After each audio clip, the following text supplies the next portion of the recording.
Yes, yes. Good afternoon.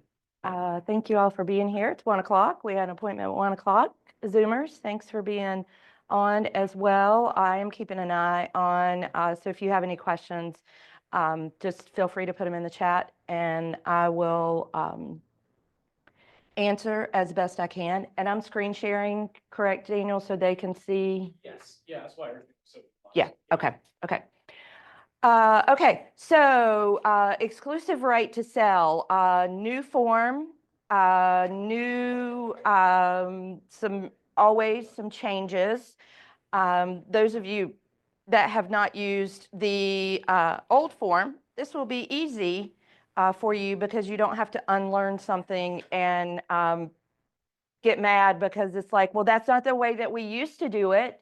So good news is it compressed the listing agreement down some, so it's now fewer pages. Not going to go through it word for word. I'm just going to kind of hit some high points. Obviously, this agreement is between seller is who your seller is. Just to make sure, note on this, that it remember the old rule, it takes one to buy, but it takes two to sell. So if there is if it is a spouse or more than one person owns the property, everybody's name will need to go here. If it is in a trust, the name of the trust goes in as the seller and the human signs on behalf of the trust. Same thing if it's an entity, an LLC, the name of the LLC goes in the line as the seller, the human signs on behalf of the LLC or the trust. Same thing with an estate. So sometimes it might say Chris Young heirs, and there's one power of attorney that's an executor, either executor or power of attorney. They sign on behalf of the name of whom owns the property. Firm, obviously the firm is Keller Williams Central.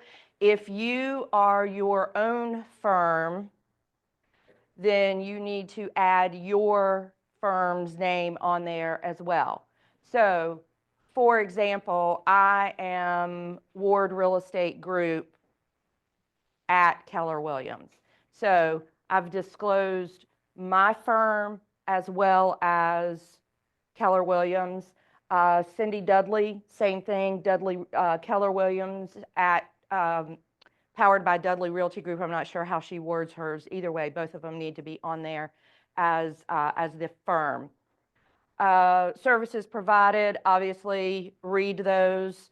Term of the agreement, unless the box is checked below. So if they do not currently have a listing agreement with another agent, then you just fill in when the expiration date of it becomes effective as soon as everybody executes it, and what is the expiration date.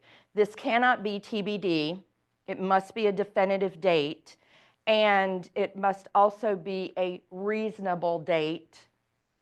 So reasonable in which the property is likely to sell. So this is a residential, in different cases with different listing agreements, like a vacant land, for example, your expiration date might be longer than it is for residential because sometimes it takes land longer. Same thing, commercial, nobody in here does commercial yet, same concept there. So this needs to be a reasonable amount of time. It also cannot be auto-renewable. Those words cannot appear there. So has to be a date, reasonable date. Next, we're defining the property. All of this information can be found either on the tax card or on GIS. So GIS, you can get a lot of this information, And you can also get it from the tax card. We get the tax card through GIS, so all of that information is available there. This just makes sure that we're identifying the property that is actually being sold. Believe it or not. And this is also where, when we have this information, we cross-reference it with our deed. That's why the deed is required in your listing paperwork. Believe it or not, I had a situation one time where I was asked to list their property. I go and I pull the deed and I find out, lo and behold, they don't own the property. So yes, so this is where, that's the reason when you're in command, we have this checklist of the items that are required. It is it's not for us to just make you do more work. It is so that we make sure that you're covered and protected, the firm is covered and protected, and also your client as well. Because, you know, a lot of things are going on right now where, you know, people are stealing deeds. And so this just ensures, either alerts that, hey, something's going on here, or it ensures that the person that is signing the listing agreement is authorized to sell the property. One change that they added here is additional parcels. So additional parcels might mean if I've got, I want to sell, the seller wants to sell their house and the lot next door and the lot next door and the lot next door. So if they're all being sold together as one package, then you would do additional parcels and then reference those additional parcels in a attached. It can just be typed out. This is where you can just type it out. And make sure you include all of that information on your piece of paper that you type it out. You're not practicing law. You're just creating an exhibit that includes additional properties with the listing. Fixtures, make sure you read over these. Occasionally they will add some in just because it becomes an issue and somebody squawked about it. Essentially, anything that is attached with a screw or planted into the ground with concrete, like with the exception of, I mean, even landscaping. If it's in the ground or if it's in the house and it's attached with a screw, it remains.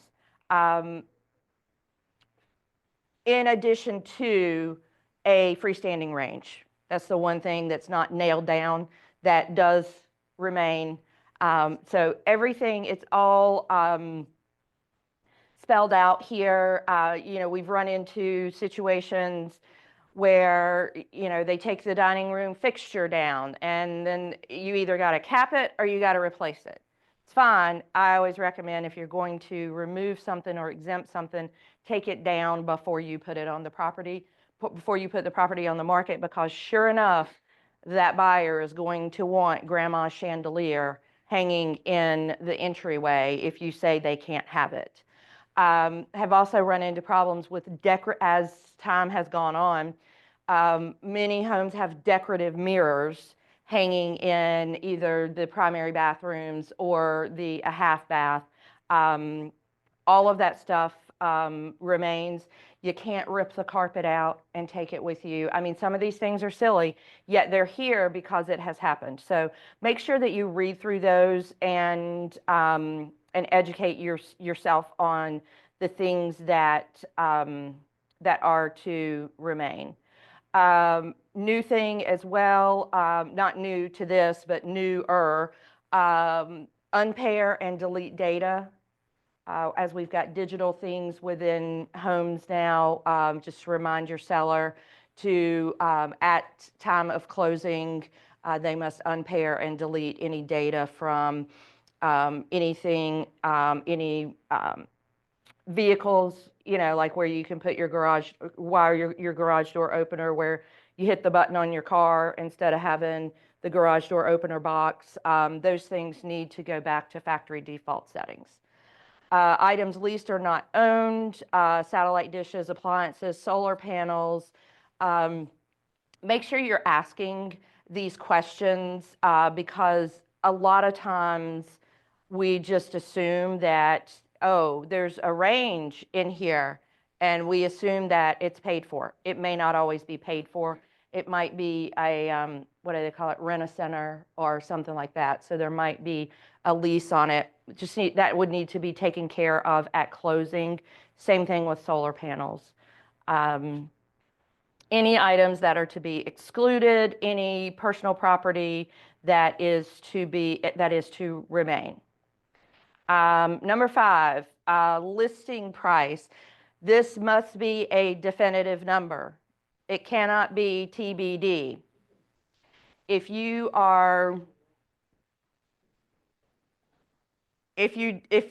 don't know what the list price is going to be, then leave it blank until you do know what the list price is going to be, and then have the seller initial it. And then again, terms that are acceptable. Marketing must have this marketing date. This is where these are some of the things that, from a compliance standpoint, we see these missed a lot. It must have a marketing date. So we know that you can sign and have an effective listing agreement, but it doesn't necessarily go live marketing on that same day. So we sign the listing agreement, then we've got to get photography, we've got to get measurements, we may have to have the house pressure washed, whatever the case may be. So when is our marketing date going to be? Marketing date is defined as the day that it becomes known to the public. So MLS, sign in the yard, Facebook post, any of those things are public marketing. So we have our marketing date. Now we need for the seller to authorize us to publicly market the property on all of said things that I just talked about. Coming soon.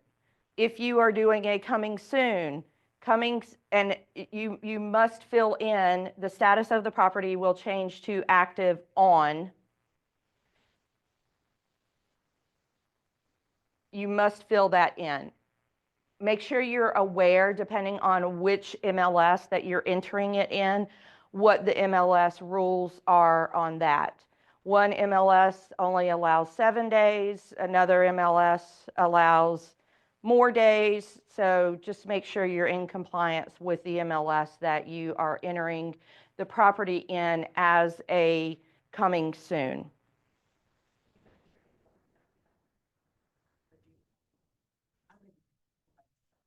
I think I would just go by the 7 days. I mean, I think it's easier because it gets complicated for the client if you're like, oh, well, we can put it in here for this and, that sort of thing. So the lesser of the two evils is what I just choose to advise. So the date that it will go active in MLS, the date that status will change. Coming soon can be advertised. It is a status in MLS. That coming soon status feeds to agents. Agents can search via the status of coming soon. It also feeds to the aggregate sites. You can put a sign in the yard. It must have a coming soon rider on it. You can advertise it in social platforms. Again, it must say coming soon. The caveat with coming soon is that nobody can walk across the threshold until it goes active in MLS.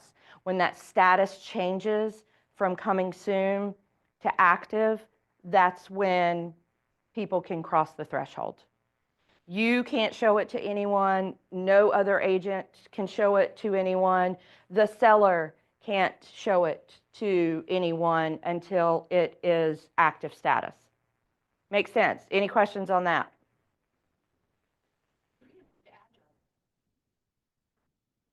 You can now, yeah. Now that we have a coming soon status in MLS, before we didn't have a coming soon status in MLS and you could not put, yes. Yeah, no, it's fine, it's fine. So make sure marketing date, your seller is initialing to authorize public marketing. If you're not doing coming soon, don't check the box. If you are doing coming soon, just make sure that you input the day that it will go active. Now, is that subject to change? Sure, of course it is. Then we just do an amendment to what that date is. You have to put a date in there initially. So office exclusive, this is an option. However, the seller does not check public marketing and office exclusive. It's an oxymoron. It can't happen. Physically impossible to happen. So if the seller wants an office exclusive, then there is no public marketing whatsoever. Seller needs to understand there is no public marketing. There is no sign. There is no post on any social platform. It does not get entered into MLS. It can be posted on the private Keller Williams Facebook page. Because keep in mind, the listing agreement is with the firm, not with the individual agent. So we're not publicly marketing it when it's office exclusive. We're just marketing it to the people within our firm. Yes?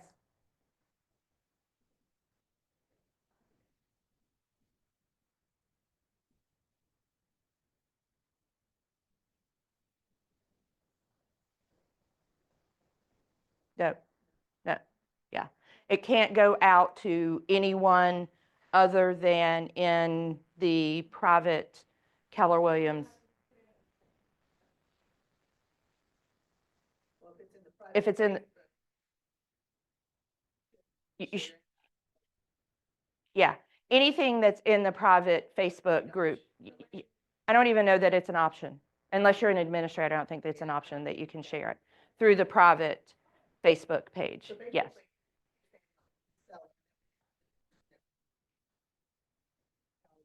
I want to sell my house, but you can only tell the agents that you work with within the walls, right? Correct. Yes. Yeah, so there's a couple of different things where you might choose office exclusive. Some of them are, sometimes it's just a matter of the paperwork. So for example, it might be my neighbor wants to sell his house, but he has a friend that wants to buy it. So it's all in-house, so it never goes out on the market. That's where you would use office exclusive. There are other cases that that is usually the biggest scenario where you're going to use it. So it's not considered a pocket listing. And in that case, it never goes into MLS. Now, after it closes, you can enter it into MLS for comp purposes only. It just doesn't go into MLS until after closing. Privacy, sometimes, I mean, I've seen them because of privacy. It's a certain person in town or certain price property, those sorts of things where they want to keep it more under control. And so it's not just anybody out there, agents driving from Charlotte to show it, being in better control over who's in the property. Yeah, yes. Oh, I'll go back to, I don't mean to confuse, but back to coming soon, something just popped in my head. You can pre-schedule a coming soon appointment. So if a property is coming soon and you see it coming soon and you want your buyer to be the first one in there, you can go into showing time and schedule that first appointment once it goes active. It's not going to let you schedule anything before then, but you can pre-schedule those. Any questions from anybody on office exclusive? Rest of it, yeah. Oh, I thought it was somebody talking, but I guess it's somebody outside. Okay. Obviously, seller does or does not. These are the property, the marketing risk. Obviously, it's out of our control what someone else sees or does once we publicly market your property. Just some disclosures there, and reminding them to secure any valuables. Surveillance devices, again, a talking point, disable any and all audio devices when the property is being shown during inspections, and any other time that a buyer, an inspector might be in the property. They can have the video on, they just can't have the audio on. So they can't hear what we're talking about. Because if Kim is my buyer and I'm showing Kim the buyer and we're walking around the house and, you know, she's like, oh my God, I love this. Like, I would pay whatever for this. The seller should not be able to hear that, because that's now an unfair advantage in negotiations with Kim. You know, the other thing too, they could be like, oh my God, it stinks like a dog in here. And, you know, so same thing. And then now the seller gets offended. And so if Kim brings an offer, they're like, well, I don't like her because she said my house smelled like a dog. So, you know, it could affect the negotiation. Also, we may talk about confidential information. Like I might talk to Kim and Kim might be like, okay, well, my lender said I was pre-approved for this, but I may go back and see if, so that's confidential information that the seller doesn't need to hear. That's the reason that it's required that audio be turned off. That's an MLS rule. That's a state rule. Yes. Yes. Yep. Privacy. Exactly. Yes. So there's a statute attached to that when the North Carolina Bar Association wrote our agreement, they put it in there because of the. Cameras can be on, but the audio. That is correct. Yes. Surveillance cameras used. Typically they are visible, you know, and I guess even if they're hidden, as long as it's not audio, then, you know, it doesn't matter. Like if your peephole is a camera, then, I mean, somebody wouldn't be like, oh, well, the peephole's a camera, you know, but yet if I look at that, I'm like, oh, well, that's clearly a camera right there. There's not a disclosure on where they are. Yeah, it's just video only. Yeah. Yes. Yes. Yep. Which is why we don't stand on the front porch and talk about the property. We either talk about it while we're in the property or we talk about it after we have gotten away from. Yes, after. Yes. Always after. Yes. Okay. A little bit of confusion on this section as well. Again, in bold, anytime the Real Estate Commission puts something in bold, it means that you should probably read it and explain it to your seller, your client, and seller in this case, because it matters. We want to make sure that they know. Okay, firm, this is different from the last updated one, which wasn't updated that long ago, yet this is different. Now we are very clearly separating compensation out.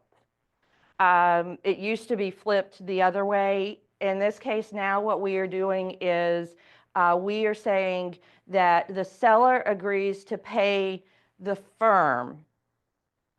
This is only your compensation. Typically, we do percentage. If you do a non-refundable retainer, some agents do, most don't. We typically do percentage, yet if it's a flat fee, put that amount in there, and then other fees, specify and name the amount. This would be if they are buying a, for example, if they're buying a D.R. Horton house and D.R. Horton is offering a $2,000 bonus, you would put other fee, D.R. Horton $2,000 bonus. Do you do that? Yes, so it actually, I'm seeing a lot of it being done both ways. So the Real Estate Commission says that you can adjust the agency agreement if the compensation goes down, yet if the compensation goes up, you have to disclose, and you can't do it. You would use Form 710. Yeah, Form 710. Well, that would be on a buyer. So this is a listing agreement. Yeah, so, yeah, no, that's okay. I kind of took you in that direction. So, for example, let me give you a better example. Other fee might be, there are some agents in their business practice that they charge a transaction fee to their client. So the $75 transaction fee that Keller Williams charges, they pass that on to their seller for the seller to pay that. That's something that would go there. Some people charge a higher transaction fee than just the $75 in order to recoup assistant, whatever the case may be. So that's what would go there. The percentage of your gross sales price, I'm going to use 3 because I like that number, or 3.5, or 4. Any of those. Yeah, I know. Any of those. Listing agreement. Listing agent only. That is correct. Yes. Listing agent only. Now we get into cooperative compensation to other agents. It says seller has no duty, yet if the seller does agree, how much?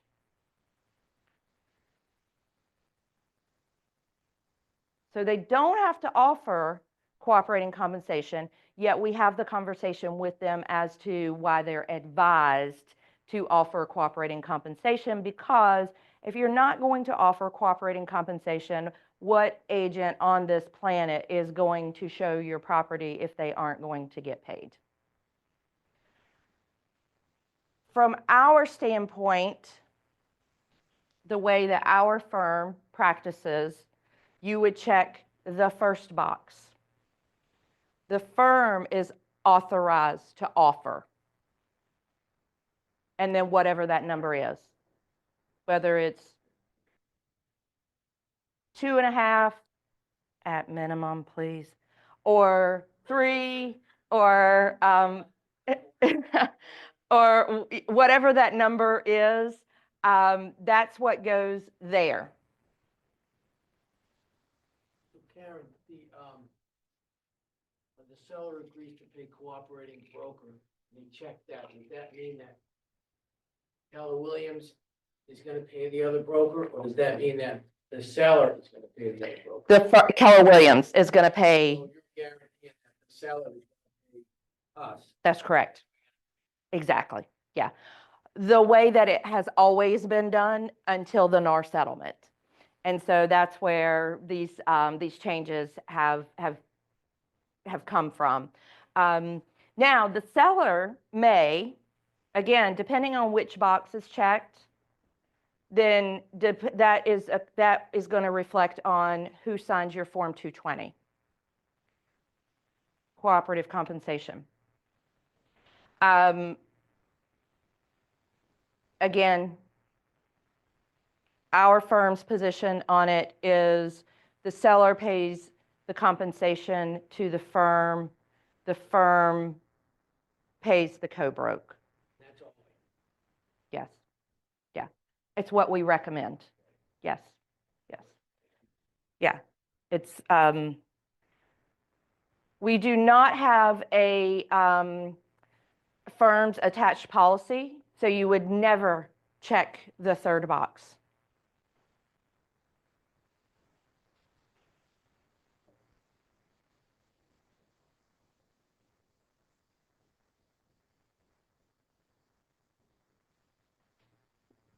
This, read it, familiarize yourself with it. It's just disclosure. D is where I'm seeing some problems as well. So this is the total amount that the seller is going to pay. So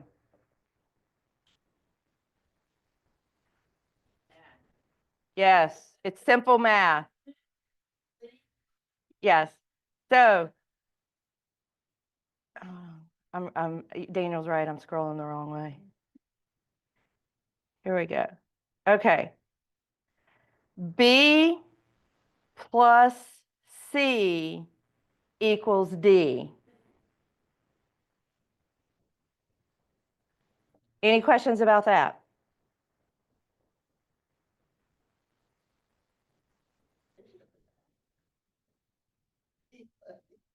Like, you said but It does, but it's, firm fee yeah, plus compensation. yes. But there's not an equal mark. And that's where it's like, okay, yes, B plus C equals D. You got to be equal there. Yes. All right. Everybody clear on that? Again, okay, protection period. This must be a definitive amount of time. It can be 0 if you want it to be 0. This is whatever the practice is in your business. Again, it must be a reasonable time as well. I see numbers from 30, 45, 60, 90, 120. Really anything over 120 could probably be construed as unreasonable. So stay under 120. So this is protection period, meaning that the listing agreement has expired and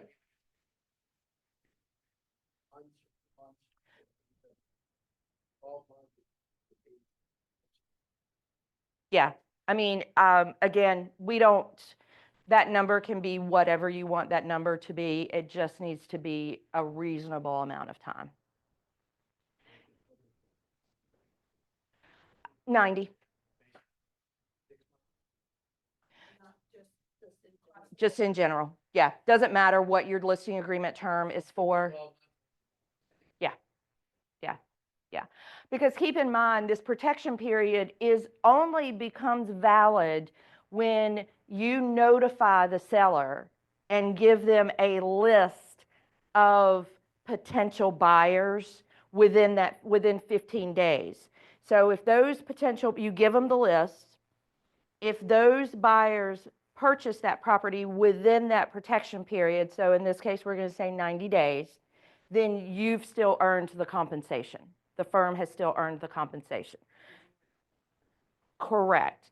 If you fail to, number one, if you don't have a list of people, or you fail to notify the seller within the 15 days, and then the seller goes and lists with another agent, protection period is null and void.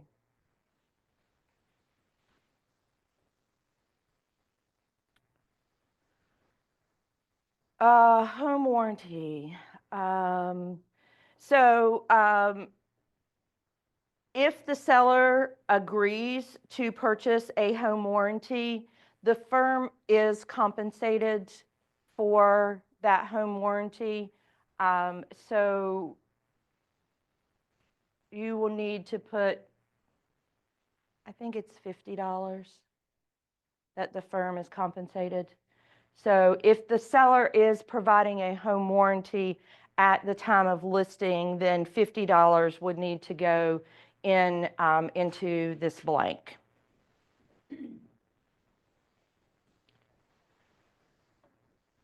Pre-marketing home inspection does or does not. Earnest money deposit and due diligence. We do not have a trust account. Yes. Woo! To hold earnest monies. If a buyer defaults on a purchase contract, seller does or does not agree to equally split any earnest money forfeited by the buyer, provided that the firm's portion will not exceed the fee agreed to in this agreement. Typically, the checkbox is does not. I see does on there occasionally. Depends on the conversation that you're having with your seller. If your seller says, well, no, if somebody breaches, you've done this work, I think that your firm should get something, for it as well, even though property's going to go back on the market, the agent's going to get paid, and that's generally why it is does not is the box that's checked, because contractually that earnest money belongs to the seller. It doesn't belong to the firm. But sometimes, every now and then, you run across a nice person in in this world, and well, yeah, true that. Okay, any due diligence fee will be paid too. In most cases, the seller box is going to be checked here, unless it is again, I'm going to give you an example of is it in a state? Because if it's in a state, that due diligence may be written to the executor as opposed to the seller. And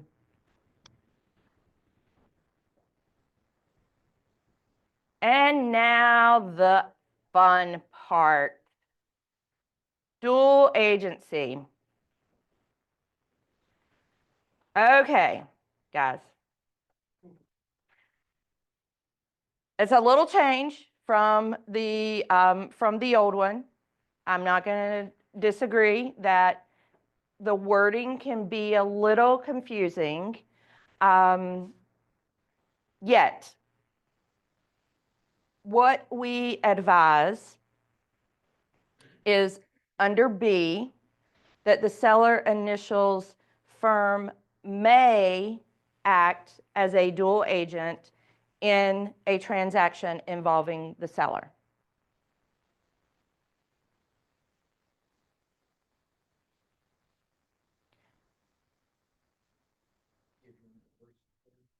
It allows any Keller Williams agent to show the property.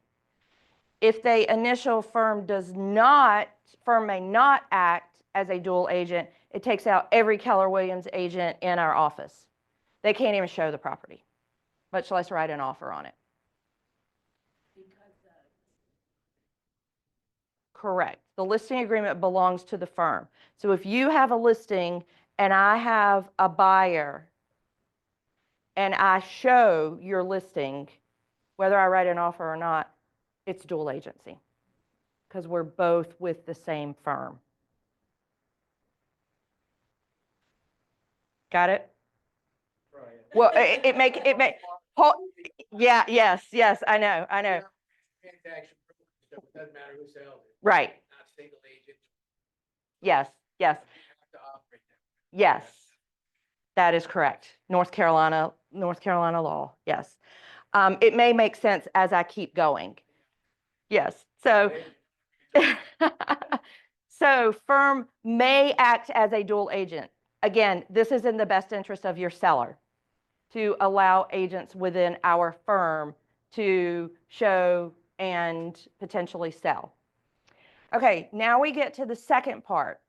If the firm may act as a dual agent, then you select one of the three underneath. Only one.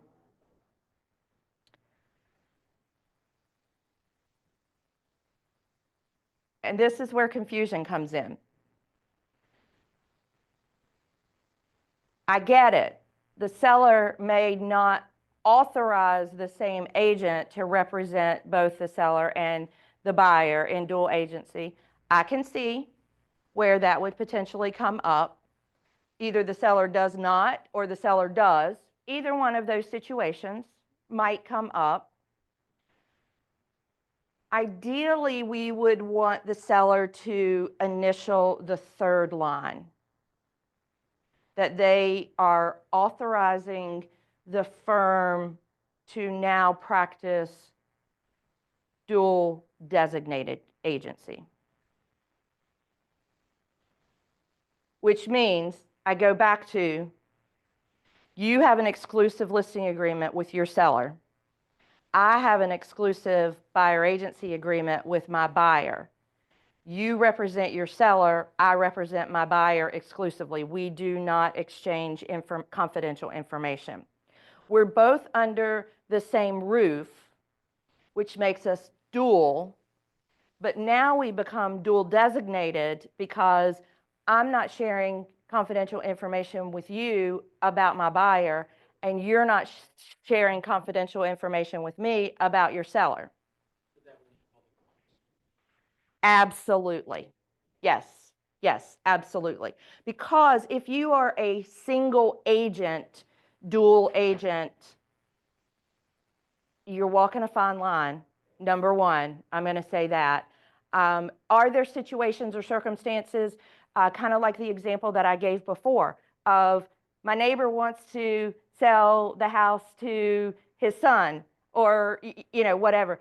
They don't care. They've already exchanged all their confidential information between themselves.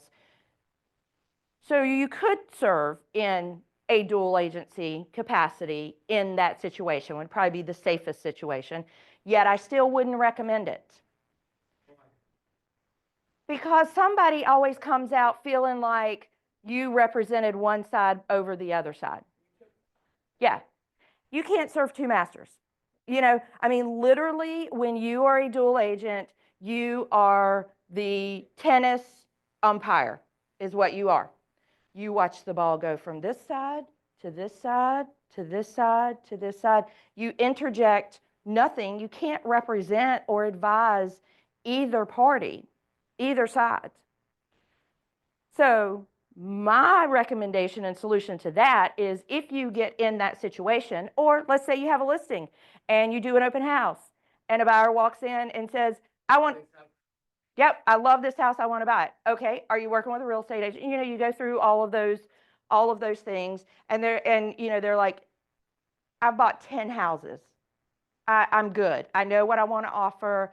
Then you become a subagent of the seller. The buyer is unrepresented. You represent the seller exclusively.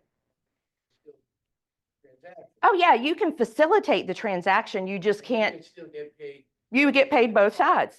Yeah, absolutely. Yeah.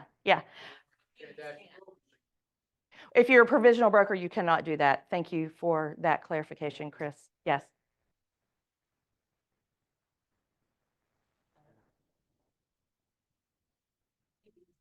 Provisional broker. Yes. You have to do your post-licensing before to get that provisional status removed. During provisional status, you cannot, well, you cannot be a dual agent as a provisional broker. You can be a subagent of the seller as a provisional broker, because you're still only representing one party. Right. Right. You can't be a dual agent, but you can be a dual designated, and you can be a subagent of the seller. Because in both of those cases, you're still only representing one party. In dual agency, you're representing 0 parties. And as subagent of the seller, yes, you can still facilitate the transaction. You could write the offer, have everybody sign, do the paperwork, all of that kind of stuff. You can't say to the buyer, oh, here, I recommend these 3 home inspectors, or I recommend this attorney to do the closing. You can't make any recommendations or give them any advice on anything. What they want to offer, the terms, none of that. You represent the seller. Yeah, yep. Any questions on that in here, live or Zoomers? Yeah. That was the, well, What is this? yes, yes. Well, that was the reason that when I sent the email out, it was, are your files being returned? Because it sounds a little sexier than just a listing agreement training. So thank you all for being here. Yes, yes. So again, we recommend that the seller initials on the third line. Now, if something were to change in the transaction, and kind of like the scenarios that I've talked about, and you, the seller didn't want you to be sub-agent of the seller, they wanted you to do dual agency with their kid to buy their own house, whatever the case may be, there's a form, believe it or not, that, laugh out loud, that you can change dual agency to where they do allow. This is just the safest scenario because most likely the buyer is going to come from another agent, and highly likely that it comes from another agent within our firm. It just saves you from having to do additional paperwork at a later date. Make sense? Sure it does, yes. Material facts, again, that this is just a reminder that the seller is not the seller is not required to disclose material facts unless they are latent material facts, meaning it's behind that wall and a normal inspection is not going to uncover it or discover it. However, we are. So if we know that the basement leaks only when it rains, well, yeah, I hope it doesn't leak when it's not raining, or the roof only leaks when it rains, then we have to disclose that, and that's just a conversation to have with the seller that you can check no representation, we cannot, we have to disclose it. Seller is not working, is or is not, they have received sample copies, has owned has or has not owned the property for at least 1 year. They don't yet own. Again, these are all, none of these are new. They're just kind of scrunched in a different format. If the property, okay, E, I see a lot of questions on E. Seller affirms that the property has legal access to a public right-of-way. In most cases, we're going to stop right there, right? Because if my listing is on Gurney, it has access to a public right-of-way, right? So most of the time, we're going to stop right there. Sometimes, and there are occasions, if access is by another means, such as a private road or an easement, there is or is not an agreement regarding maintenance of the access. So sometimes you do get to your property from a deeded easement. Sometimes it might be on a private road. What's the road? Is there a road maintenance agreement?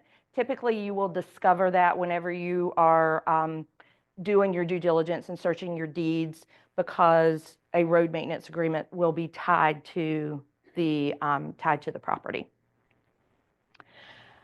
If it's got a trailer on it, make sure you put that VIN on here. Owners Association, again, restrictive covenants,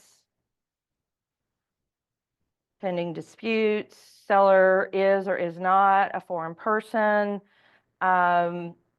property is or is not located in a flood zone.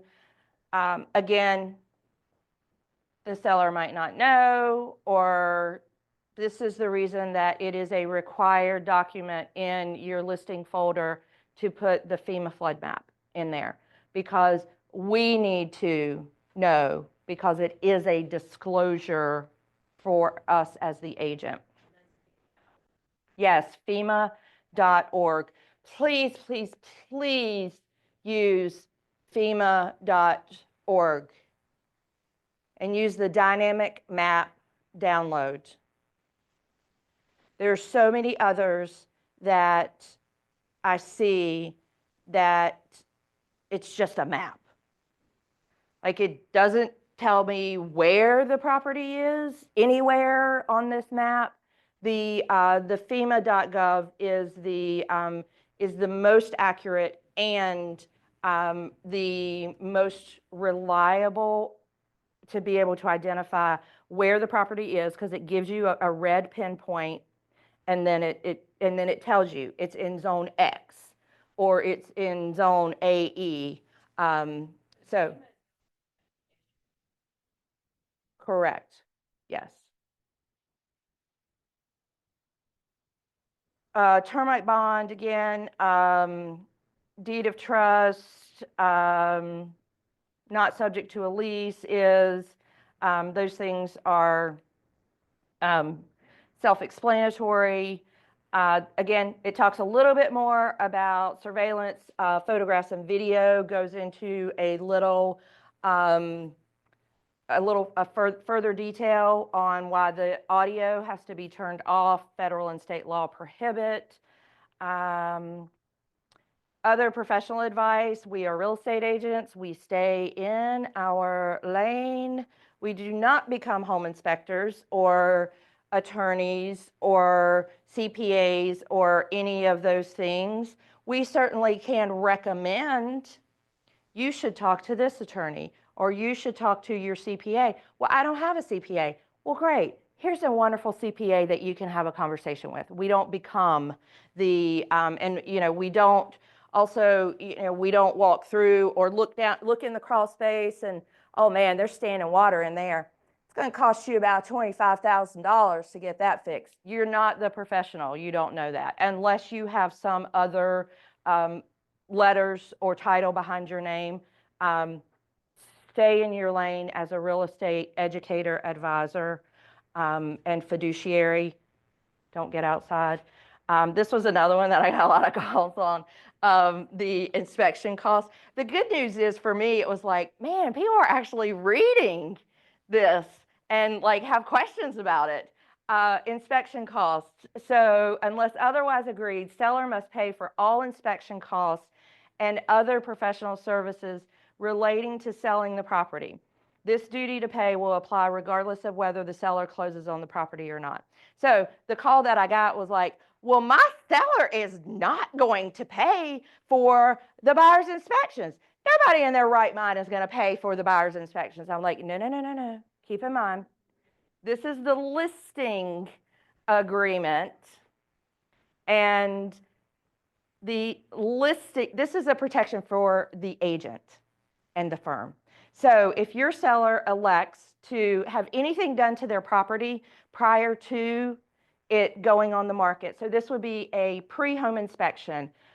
This would be somebody coming out to do the pressure wash, having the HVAC unit replaced. Any of those things is at the expense of the seller, not at the expense of the agent.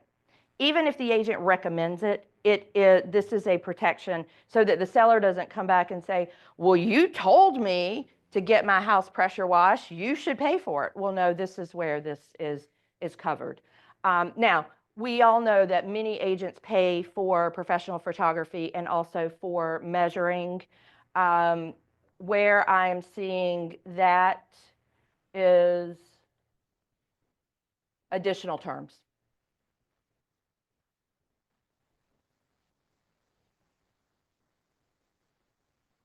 I hate this mouse. Additional terms, number 19. So this is where an agent may put, listing agent agrees to pay for professional photography, drone, measurements, whatever the case may be.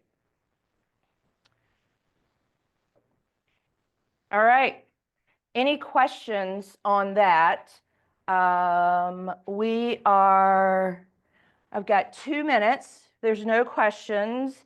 I just want, oh, there is one more that, because I'm seeing a lot of wrong here. All right, Daniel, how do I get it back small? All right, now how do I get it to go away?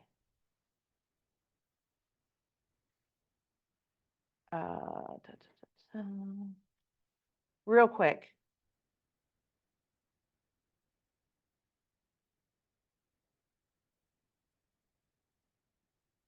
Working with real estate agents. I am seeing a lot of people check this last box down here. I'm going to tell you right now, you've been warned. This is your warning. I've been approving it because I understand that there was some confliction in what you may have been told previously. We do not check this box. If you read it, it doesn't even make sense. So we check seller agency, we check dual agency, and we check designated dual agency. I see a lot of seller agency checked and designated checked. Well, you can't be a designated without being a dual. So you have to check dual in order to be dual designated. And because we practice designated, all 3 of these need to be checked. The bottom one is not checked.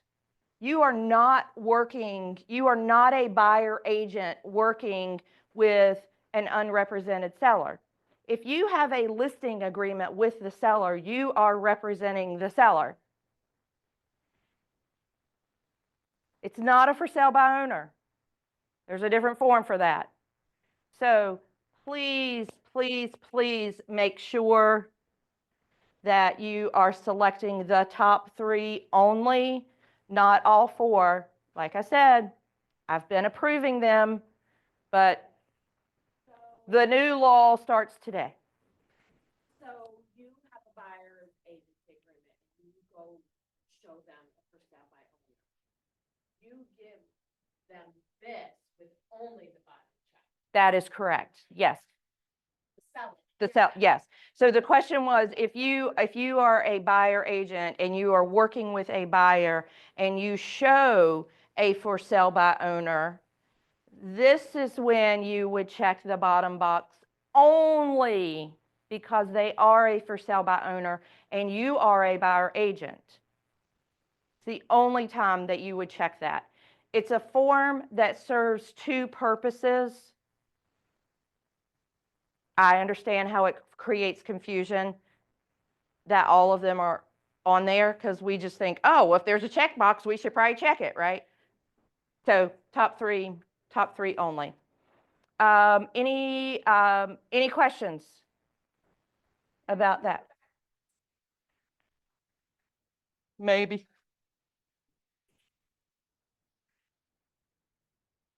People are presented the firm license. Oh, yes.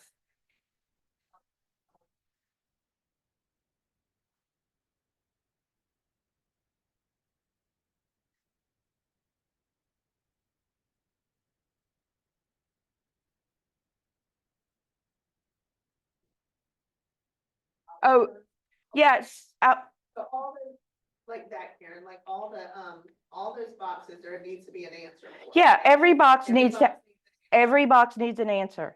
It's either a yes or it's a no, an is or it is not. Yes.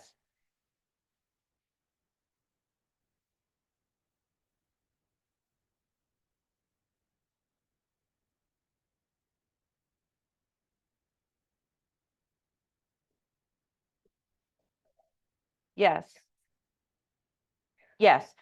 Yes, that is correct. Again, if it is an entity, you put the name and then who is the human, the live human that is signing on behalf.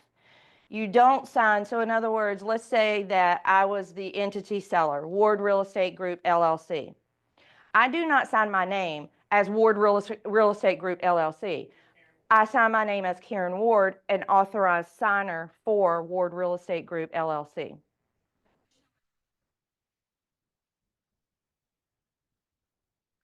Yeah. When you put their name in, Link it, that's signature.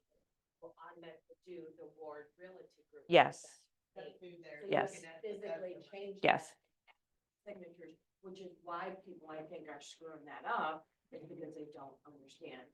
yes. They're thinking when they click, it's Yeah, gonna yeah, put their yeah, name. yeah. and it's Yep. not. So, yes, on the signature down here, firm name, again, Ward Real Estate Group at Keller Williams, however it reads on the first page.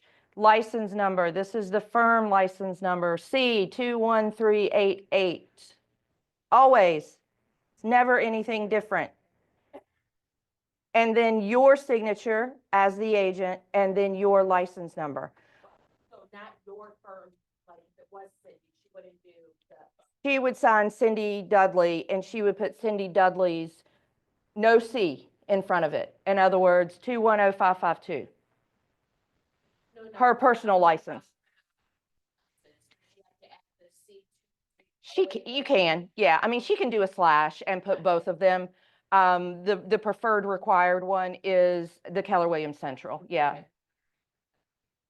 That's correct. Yeah. It's informational purposes so that if the client needs to make a complaint with the real estate commission, they can identify you under whatever pseudonyms you might be at. They got you all. Because the number is the number irregardless of how many DBAs you got, trade names underneath that. The number is the number that's attached. That's another thing too. I'm glad that you said that about the license number because I'm also seeing it missing on the working with real estate agents as well. So your name, the next is your license number. And again, same thing there because we are presenting the WWREA at first substantial contact, right? Aren't we? Yes, we are. Whether it's a buyer or whether it's a seller. And if that, and they get a copy of that, if they choose not to work with us, we've got documentation that we gave that to them and they know our license number. Yes.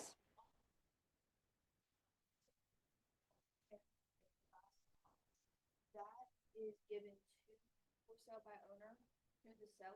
Yes. So just, I mean, you're going to keep your copy, of course. You are working with the buyer. Yes, you're a buyer agent and you are showing your buyer a for sale by owner. You've already had conversation at this point in time because number one, you've said, are you willing to pay my compensation? So you're going to have a compensation agreement that they are going to sign. And then they also sign the working with real estate agents as well. Yes. All right, sorry I ran over, guys. Just wanted to make sure everybody is clear on the listing agreement. Join us next week, same bat time, same bat place, different bat topic. Next week, we will be talking about the offer to purchase and also the from a compliance standpoint, the checklist of items that are required in your under contract. So real quick, required documents for listing appointment, listing agreement, working with real estate agents, RPODs, MOG, LPD if applicable, lead-based paint, the deed. Again, I talked about we need to know that the person signing the piece of paper can actually transfer the property. Better to know up front than we're 2 days from closing. Now we got to figure this out. Yeah. Too bad, so sad. Tax cards. Square footage. We report square footage in MLS. We need to know that you or someone else has measured the property to verify what the square footage of the property is. And then flood zone is the other one that are required documents in order for your file to be approved through the listing phase. Yes. If we're Oh, listing thank you, a Ada. So yes, I mean, I would recommend that you do. So the question was, if we're listing in Greensboro, do we need to include the noise? What else is there also? Railroad, flight pattern, and then also, what's the other one? It just left my mind. Yes, the answer is yes. Upload that document under additional, there are additional documents that you can load. Please upload that. Again, that's where we want to make sure that we are giving those disclosures, that we have them, so that somebody can't come back on us and say, well, you didn't disclose it, because that is something that would be in the, that you would load in your attachments for MLS. Same thing for well and septic. We call it conditional because not every house has a well and septic. Yet if your house has a well and septic, it's mandatory. It says conditional, but it's required. Don't be lazy. You should be pulling all of this information for your protection, your client's protection. Don't be lazy. Just upload it. Put it all there. That way, when that real estate commission complaint comes in, it's much easier for me to sit down and say, oh, look, we got this, this, this. We gave it to them. Just type a response, give them all this stuff, and it's off both of our desks.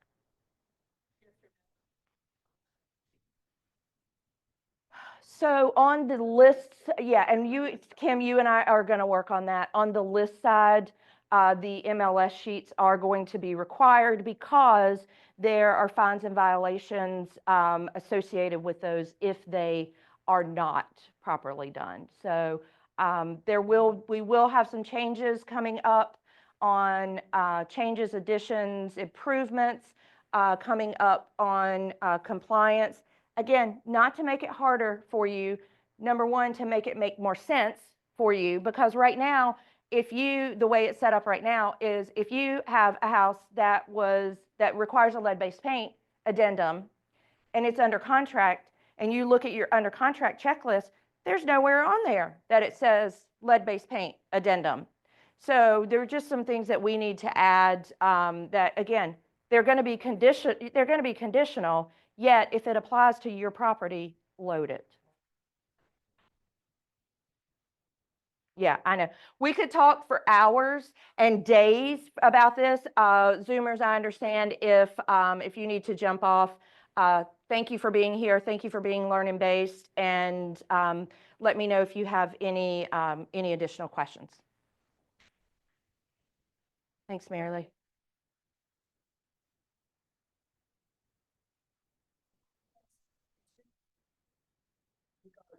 well and septic is required. But if there is no well and septic, they upload a blank piece of paper that says no well and septic. So that you know that they. Yes, yes. So that's my practice. I do the same thing. So I have a piece of paper that says NA for compliance. And so if I don't have an earnest money check, then I load NA for compliance. And so that way it's right. Right. Yeah.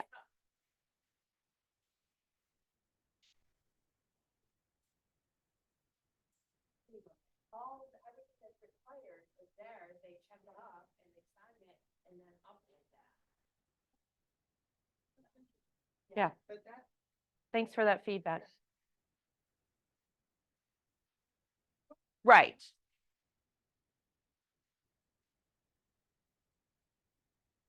Yes, thank you for being here.